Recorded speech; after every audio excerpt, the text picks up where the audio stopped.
on nearly every subject. Being only 12, Klaus, of course, had not all read all the books. Then again, being 12, Klaus, of course, had not read all the books in the Baudelaire Mansion library, but he had a great many of them and had retained a lot of the information from his readings. He knew how to tell an alligator from a crocodile. He knew who killed Julius Caesar, and he knew much about tiny, slimy animals found at Briny Beach, which he was examining now. Sonny Baudelaire, the youngest, liked to bite things. She was an infant and very small for her age, scarcely larger than her boot, larger than the boot. She liked, but she lacked in size. However, she made up for with the size of sharpness of her four teeth. Sonny was an age where he mostly speaks in a series of unintelligible shrieks, except when she used a few actual words in her vocabulary like bottle, mommy, and bite. Most people had trouble understanding what it was that Sonny was said. For instance, this morning she was saying "gak" over and over, which probably meant look at the mysterious figure emerging from the fog.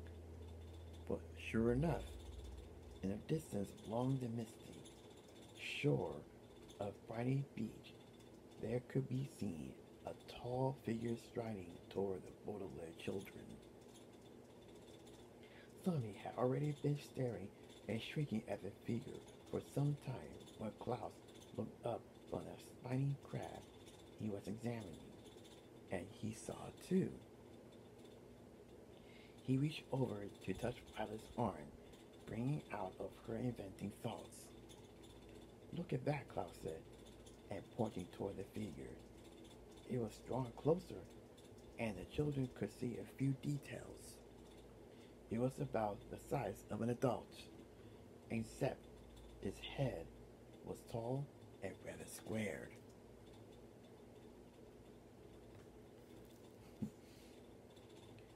What do you think? Asked Violet.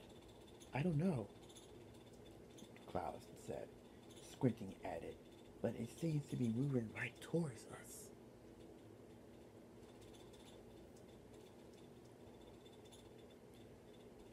We're alone on the beach, said Violet, a little nervous. There's nobody else it could be moving toward. She felt the slender, smooth stone in her left hand, which she had been trying to skip as far as she could. She could.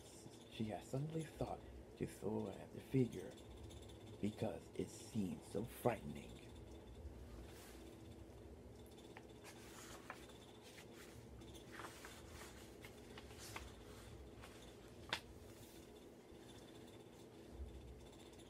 It always seems scary, Klaus said, as if reading his sister's thoughts, because all of the mist.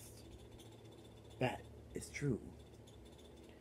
As the figure reached them, the children saw with relief that it was not anybody frightening at all, but somebody they knew, Mr. Poe.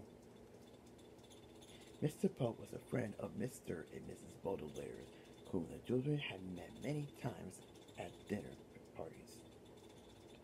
One of the things Violet, Klaus, and Sully really liked about their parents was that they didn't send their children away when they had company over, but allowed them to join the adults at the dinner table and participate in a conversation as long as they helped clean the table.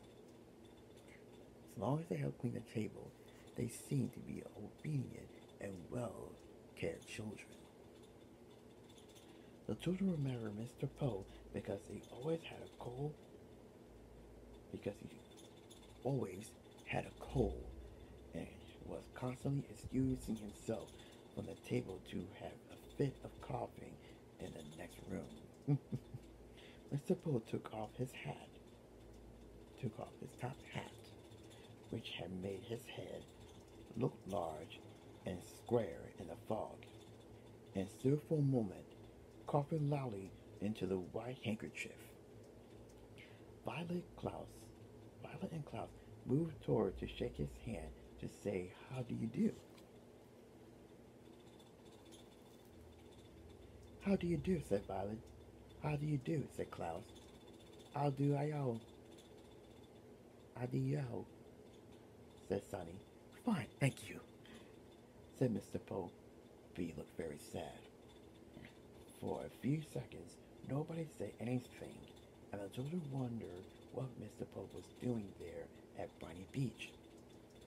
When he should have said, when he should have been at the bank of the city where he worked, he was not dressed for the beach. It's a nice day," said Violet, finally, making conversation. Sonny made a noise that sounded like an angry bird, and Klaus picked her up and held her. "Yes, it is a nice day," Mr. Poe said absently, staring at the empty beach. "I'm afraid I have some very bad news for you children." The three children, their children, looked at him. Violet, with some embarrassment, felt a stone in her left hand and was grabbed. She had now thrown at Mr. Poe.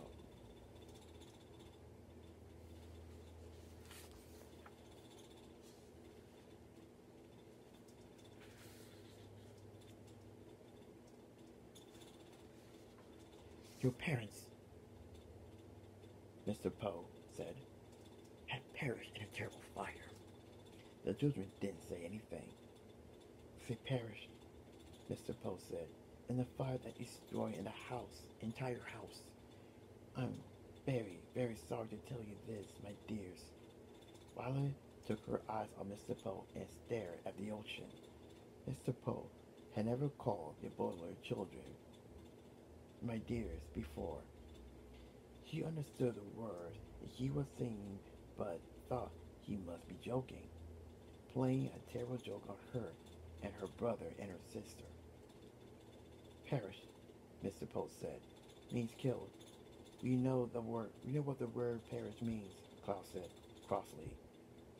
He did know what the word perish meant, but he was still having trouble understanding exactly what was Mr. Poe had said. It seemed to him that Mr. Poe must somehow misspoken. "The fire department arrived, of course," Mr. Poe said, "but they were too late. The entire house was engulfed in fire. It burnt to the ground." Klaus pictured all the books in the library going up in flames.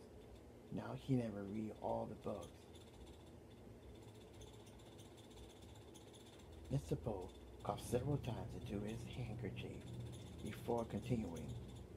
"I was sent to retrieve you here and to take you to my house, where you'll stay for some time while we figure things out. I am the executor of your parents' estate. That means I will be handling their enormous fortune and figure out where your children will go. When Violet comes of age, the fortune will be yours. When Violet comes of age, the fortune will be yours. But the bank will take charge of it until you are old enough."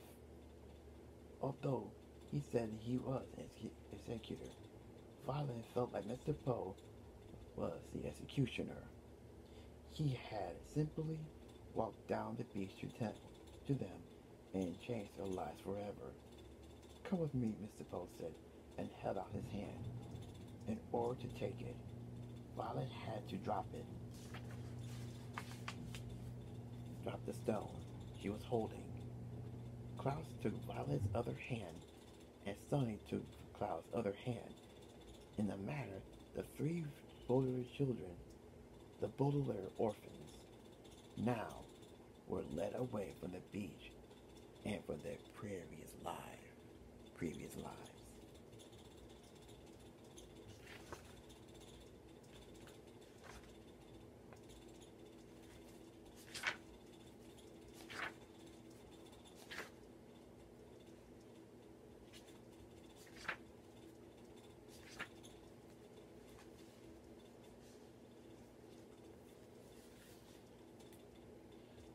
Unfortunately, I just changed my mind. I'm sorry that I lied, but I'm going to read a chapter 2 the other day, which is my choice to help you.